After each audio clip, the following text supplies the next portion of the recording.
മംഗലശ്ശേരി. പേരിന് മുമ്പിൽ കൊമ്പന് നെറ്റിപ്പട്ടം പോലെ നീ കൊണ്ടു നടന്ന നിന്റെ തറവാട്ട് പേര് അമ്പലത്തിലല്ല, എവിടാ നടക്ക. ഇവിടെ ഈ മംഗലശ്ശേരിയുടെ ഭൂമുഖത്ത് മനസ്സില്ലെങ്കിൽ പബ്ലിക് റോഡിൽ തല്ലുണ്ടാക്കിയിട്ട് ധിക്കാരം പറയും. പറയും. അതാ ശീലം. താനായിട്ട് വിചാരിച്ച മാറ്റാനാവില്ല. ഓഹോ, താനെന്താ ഭീഷണിപ്പെടുത്തുക? എന്റെ ഭീഷണി എന്ന് പറഞ്ഞ ചില ഊച്ചാളി രാഷ്ട്രീയക്കാരെ കൊണ്ട് സ്ഥലം മാറ്റിക്കളയൊന്നുമാവില്ല. ഒന്നാളെ ഞാൻ പഠിക്കില്ല കേട്ടോ.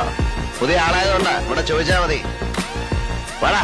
നീലകണ്ഠ, ഒന്നും ഇവിടെ അവസാനിച്ചു എന്ന് കരുതണ്ട. തുടങ്ങണേ ഉള്ളൂ. എനിക്കും ഒരു ദിവസമുണ്ട്. ബാക്കി നമുക്ക് അന്ന് പറയാം. നീ ഇപ്പോൾ അഹങ്കരിക്കുന്നുണ്ടാവും നീലകണ്ഠന് വീഴ്ത്തിയെന്ന്. 10 ആളിന്റെ ബലവും ഇരുട്ടിന്റെ മറവും ഇല്ലാതെ നേർക്കുനേരെ നിനക്കൊരു ചുക്കം ചെയ്യാൻ കഴിയില്ല. ഇപ്പോഴും